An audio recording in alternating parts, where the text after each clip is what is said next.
رب العالمین رب کائنات نے ارشاد فرمایا فاذکرونی اذکرکم واشکروا لی ولا تکفرون، تم میرا ذکر کرو میں تمہارا ذکر کروں گا اور تم میری ناشکری نہ کرو بلکہ میرا شکر ادا کرو۔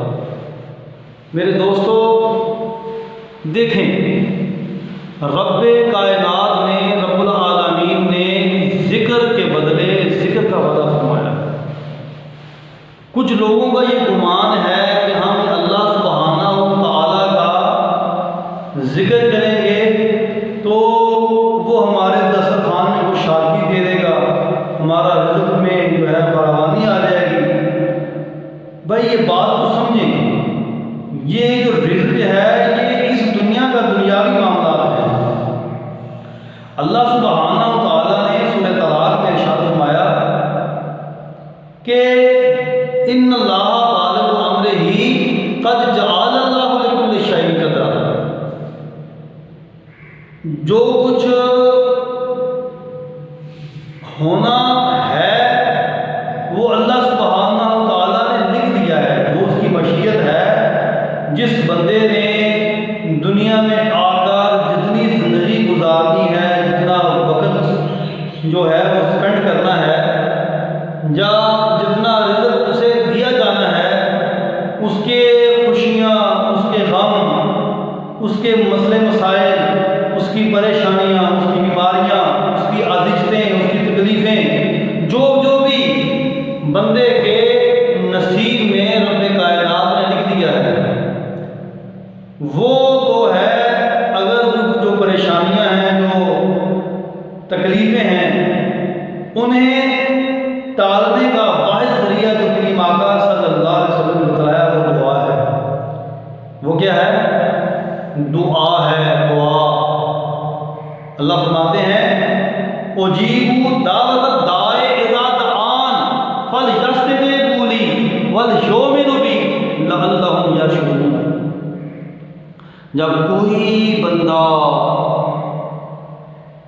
کوئی سوال کرنے والا، کوئی سوال جب کرتا ہے تو اللہ فرماتے ہیں کہ میں ہر سوال کرنے والے کا سوال جو ہے وہ سن لیتا ہوں، اور جو مناسب ہوتا ہے وہ اس کی بات مان بھی لیتا ہوں۔ اجیبوا دعوت الداع اذا دعان فلیستجیبوا لی۔ اے سونے محبوب، انہیں چاہیے نا کہ یہ مجھ پر ایمان لیں،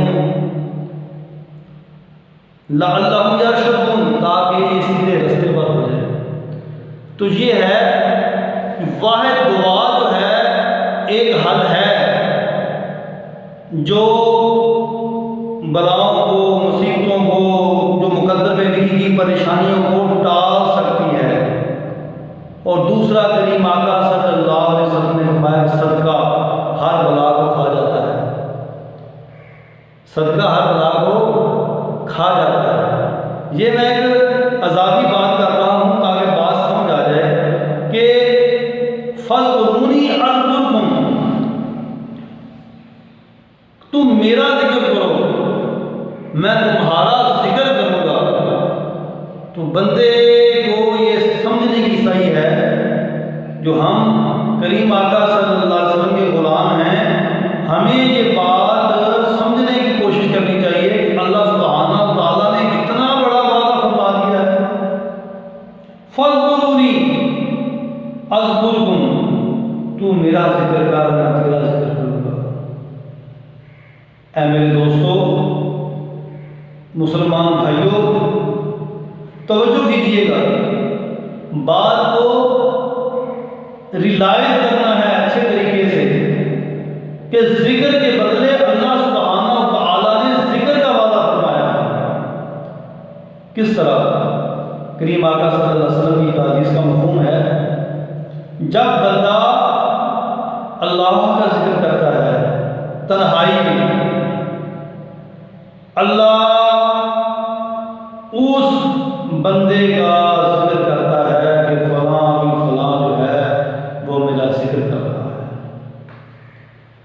جب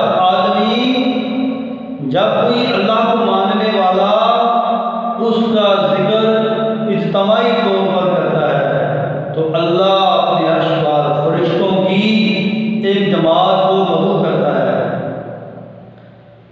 جیسا کہ اس کی شان کے لائق ہے، اور وہ ان فرشتوں کے سامنے اس بندے کا ذکر کرتا ہے کہ فلاں بن فلاں نے، اے میرے فرشتوں فلاں بن فلاں جو ہے وہ میرا ذکر کر رہا ہے۔ تو ذکر کے بدلے اللہ سبحانہ و تعالیٰ نے ذکر کا وعدہ فرمایا۔ یہ ہمارے لیے کتنی بڑی خوش نصیبی ہے کہ وہ لم یلد ولم یولد، وہ مقام سمدیت والا اللہ جو بے پرواہ ہے، جو بے نیاز ہے، وہ کسی کا نیاز مند نہیں، جب اس کا ذکر کوئی اس کی مخلوق میں سے کرتا ہی ہے، اس کی مخلوق میں سے کوئی بندہ جب اس کا ذکر کرتا ہے تو وہ فرشتوں میں اس بندے کا ذکر کرتا ہے کہ فلاں بن فلاں فلاں بن فلاں، اے میرے فرشتوں کو میرا ذکر کر رہا ہے۔ کتنا بڑا بات ہے۔ فاذکرونی اذکرکم واشکروا لی ولا تکفرون، اللہ تعالیٰ فرما رہے ہیں کہ تو میرا شکر ادا کر اور میری ناشکری نہ کر۔ دیکھیں اللہ سبحانہ و تعالیٰ نے ہمیں جتنا بھی نوازا، یہ ہر بندہ جانتا ہے کہ اللہ سبحانہ و تعالیٰ نے اسے کس معیار پر رکھا ہوا ہے، لیکن وہ تھوڑا سا غور و فکر کرے اپنے سے نیچے تو بے طبقہ اس سے نیچے بھی ہوگا، جو اس سے پست ہوگا۔ اگر بندہ اپنے سے ہائی لیول پرسنالٹیز کو، شخصیات کو واچ کرے گا، پھر وہ احساس کمتری میں مبتلا ہوگا۔ جب اپنے سے نیچے دیکھے گا تو وہ اللہ کا شکر گزار بندہ بنے گا۔ اور اللہ تو فرما رہے ہیں میرا شکر ادا کرو اور میری ناشکری نہ کرو۔ ایک لمحے کے لیے دیکھیں اگر ہم اللہ کا شکر ادا نہیں کرتے تو کیا ہماری زندگی پر جو اثرات، جو پریشانیاں، جو مسئلے مسائل چل رہے ہیں، کیا وہ کم ہو جائیں گے یا بڑھ جائیں گے شکوہ شکایت کرنے سے؟ اب ہم نے غور و فکر کرنا ہے اس بات پر۔ جب ہم ناشکری کرتے ہیں اللہ سبحانہ و تعالیٰ کی کہ اس نے تو ہمیں یوں تو کیا ہمارے جو وہ مسئلے مسائل ہیں، جو وہ پریشانیاں ہیں، ان کا کوئی سلوشن نکل آئے گا؟ نہیں میرے دوستو، حضور کریم صلی اللہ علیہ وسلم نے ارشاد فرمایا تم اللہ کا شکر ادا کیا کرو، اس کی ناشکری نہ کرو۔ شکر ادا کرنے والوں کو اللہ مزید اپنی رحمتوں سے نوازتا ہے، اور جو ناشکری جو کرتے ہیں اللہ سبحانہ و تعالیٰ ان سے رخ بدل لیتا ہے۔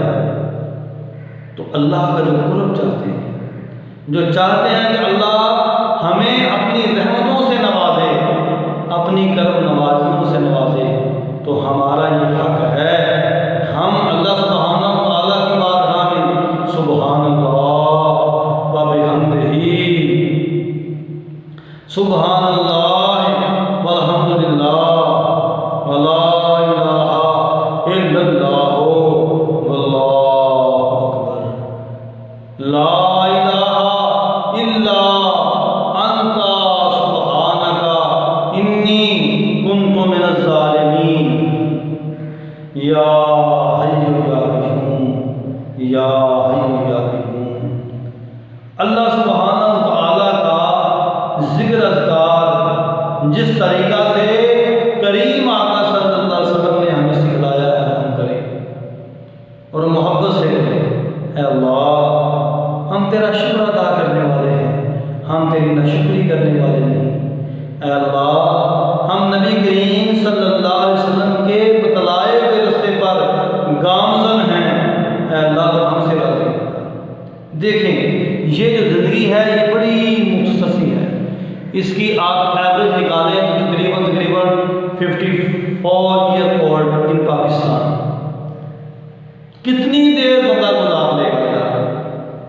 سوچے تو صحیح، ہم اپنے اپنے گروبانوں میں جھانک کر اور اپنا اپنا محاسبہ کریں، کتنی زندگی ہم گزار چکے ہیں، کتنی گزار لیں گے۔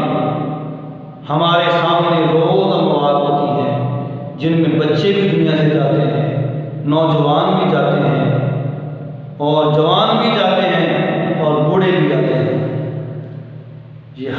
کوئی اس بات کا کسی کو بھی پتہ نہیں ہے، کسی کو بھی معلوم نہیں ہے کب کس کی باری ہے۔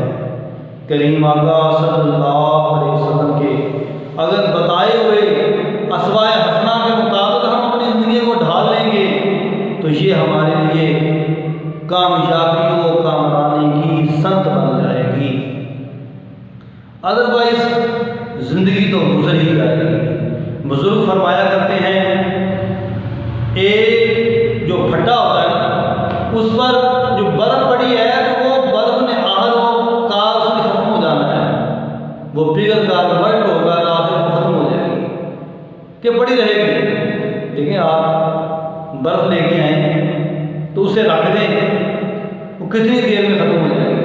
خیر وہ ملٹ ہو جائے گی، گھنٹے میں، 2 گھنٹے میں، 3 گھنٹے میں، جتنی بھی آپ زیادہ دیں تو وہ آہستہ آہستہ وہ جو ہے وہ ملٹ ہو جائے گی، پگھل جائے گی۔ اور بزرگ فرماتے ہیں کہ اسی طرح انسان کی زندگی کی مثال ہے، یہ دنیا میں جو آ گیا ہے اس کی زندگی جو ہے وہ لمحہ بہ لمحہ کم ہو رہی ہے، آخر ایک دن اس بندے نے ختم ہو جانا ہے۔ کل نفس ذائقۃ الموت، ہر جاندار نے موت کا ذائقہ جو ہے وہ چکھنا ہے، آخر مرنا ہے بھائی۔ اگر ہم چاہتے ہیں مرنے سے پہلے مرنے کی تیاری کر لیں تو ہمیں اپنی زندگیوں کا جو کانٹا ہے وہ تبدیل کرنا ہوگا، یقیناً تبدیل کرنا ہوگا۔ اور بزرگ فرمایا کرتے ہیں دیکھیں نا، ریل گاڑی ہے تو وہ جب اسٹیشن پر جاتی ہے، کسی پر رکتی ہے تو وہاں اپنا کانٹا بدلتی ہے، اپنا رستہ بدلتی ہے۔ اگر وہ اپنا کانٹا نہ بدلے، رستہ نہ تبدیل کرے، وہ آیا کہ گاڑی جو ہے وہ محفوظ سفر کر سکے گی؟ یقیناً نہیں۔ ہم اس دنیا میں آ تو چکے ہیں، اب ہم نے غور و فکر کرنا ہے کہ ہم ایاک نعبد و ایاک نستعین، اہدنا الصراط المستقیم صراط الذین انعمت علیہم، ہم کس گروہ سے ہیں؟ انعمت علیہم والے گروہ سے ہیں کہ غیر المغضوب علیہم والضالین؟ اب ہم نے اپنے اپنے گروہانوں میں، اپنے اپنے گریبان میں جھانک کر دیکھنا ہے کہ ہمارا کس پارٹی سے تعلق ہے، ہمارا ان لوگوں کے ساتھ واسطہ ہے، تعلق ہے جو اللہ سبحانہ و تعالیٰ والی جماعت ہے، جن پر اللہ تعالیٰ کا انعام ہے، جو الا ان اولیاء اللہ لا خوف علیہم ولا هم یحزنون ہے، کہ ہمارا تعلق جو ہے وہ غیر المغضوب علیہم ولا الضالین، ان لوگوں کے ساتھ ہے جن پر اللہ کا غضب ہوا اور جو گمراہ ہوئے۔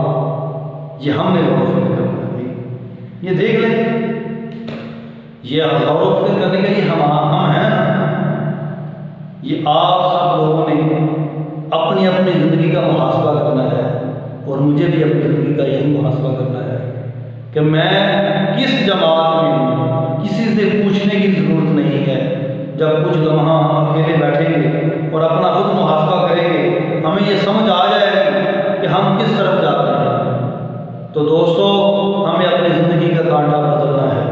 اگر ہم غیر المغضوب علیہم، ان لوگوں کے راستے پر چل رہے ہیں جن پر اللہ کا غضب اور جو گمراہ ہوئے ہیں، تو ہمیں اپنی زندگی کا کانٹا یقیناً بدلنا ہوگا۔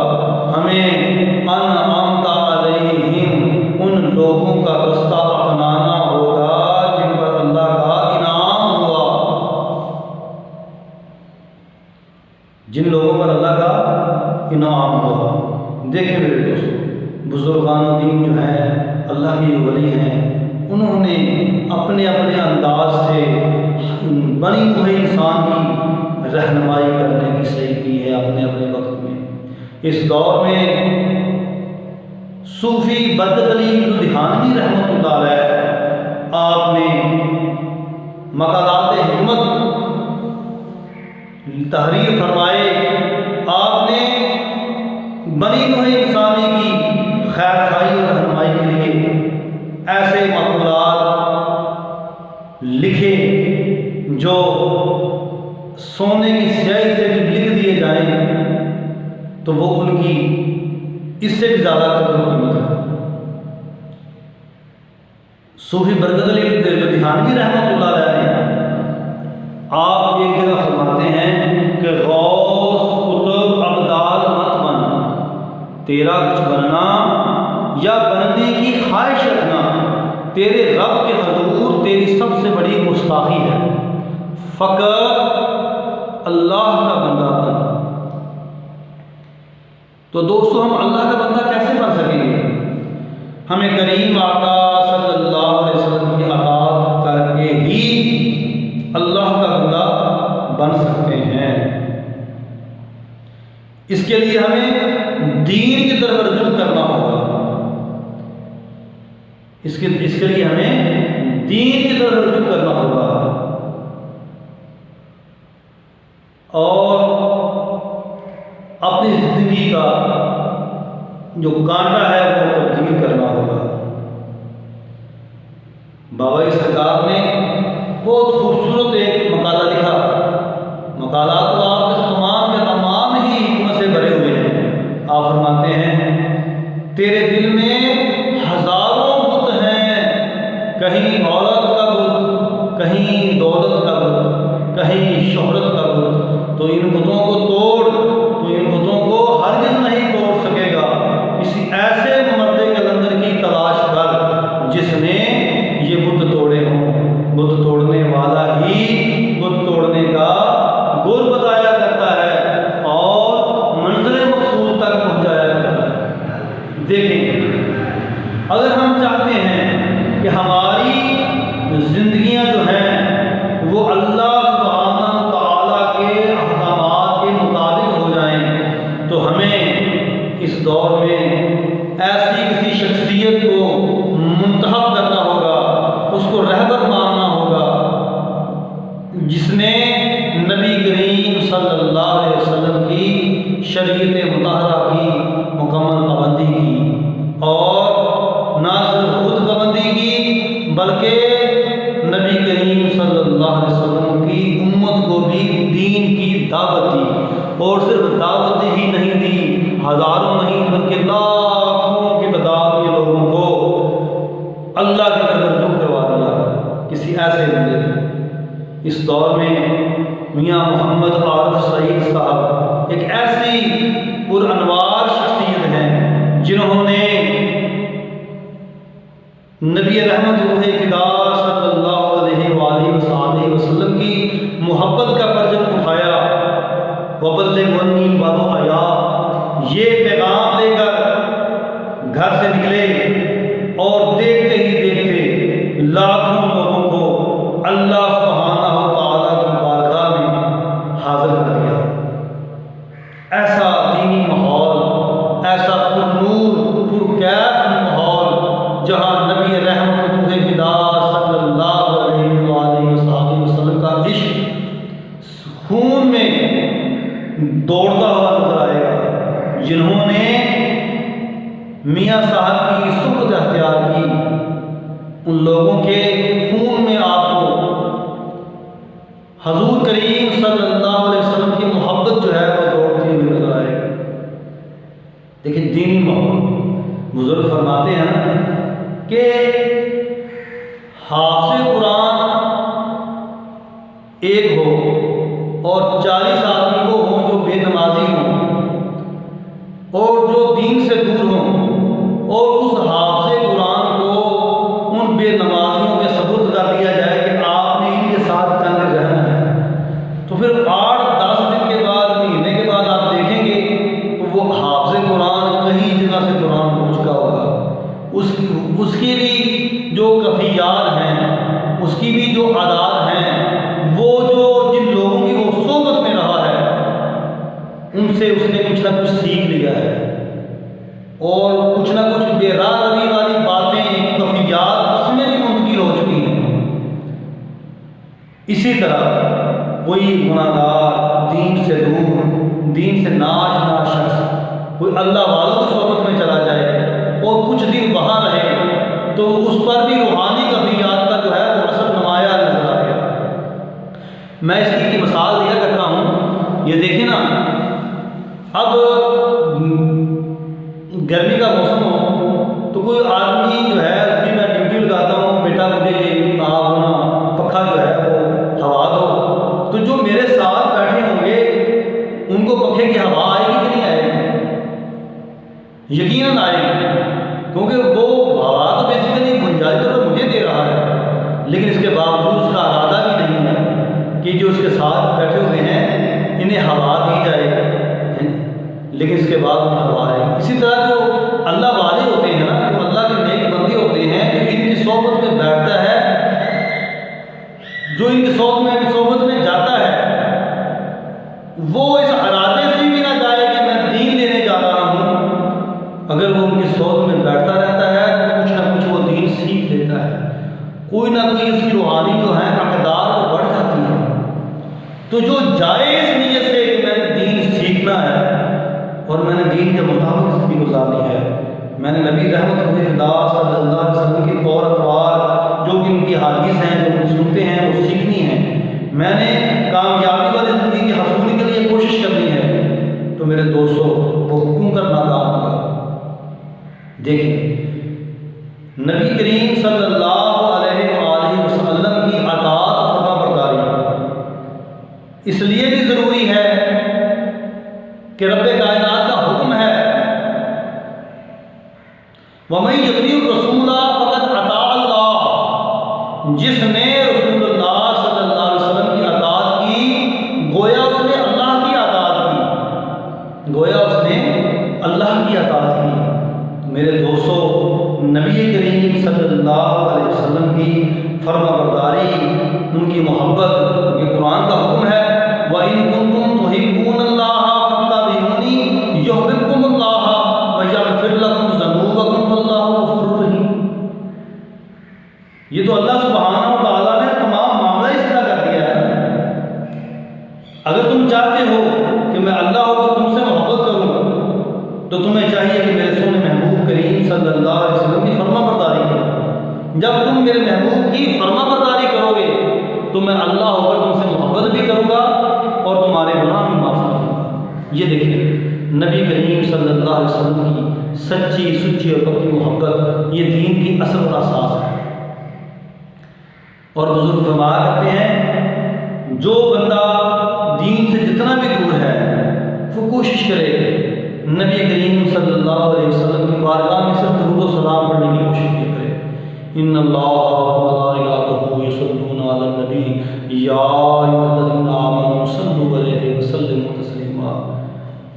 اللہم صلی علی محمد وعلی آل محمد۔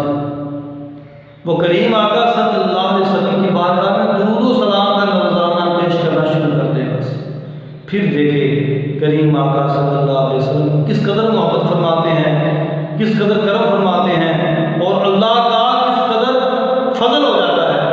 بندہ اللہ کی بارگاہ میں کتنی جلدی جو ہے وہ قبول کر لیا جاتا ہے۔ یہ ہے کہ کوشش کیا کریں جتنا زیادہ ہو سکے، جتنا زیادہ ہو سکے درود و سلام کریم آقا صلی اللہ علیہ وسلم کی بارگاہ میں پڑھا کریں۔ کوئی بھی درود پڑھ لیں، درود تو تمام کے تمام ہی فضیلت والے ہیں۔ درود اویسیہ پڑھیں، درود ناریہ پڑھیں، درود خضروی پڑھیں، درود ابراہیمی پڑھیں، درود رضویہ پڑھیں، درود غوثیہ پڑھیں۔ جس تمام کے تمام درود جو ہیں وہ اللہ کی بارگاہ میں مقبول ہیں، قبول ہیں، اور اللہ کریم جنہوں نے یہ درود پڑھے کریم آقا صلی اللہ علیہ وسلم کی بارگاہ میں اللہ ان سے راضی ہوا۔ کوشش کریں اپنی زندگی کا جو ہے وہ انداز بدلے، سٹائل بدلے کہ ہم نے سونا نہیں جب تک ہم کریم آقا صلی اللہ علیہ وسلم کی بارگاہ میں حاضر نہ ہوا۔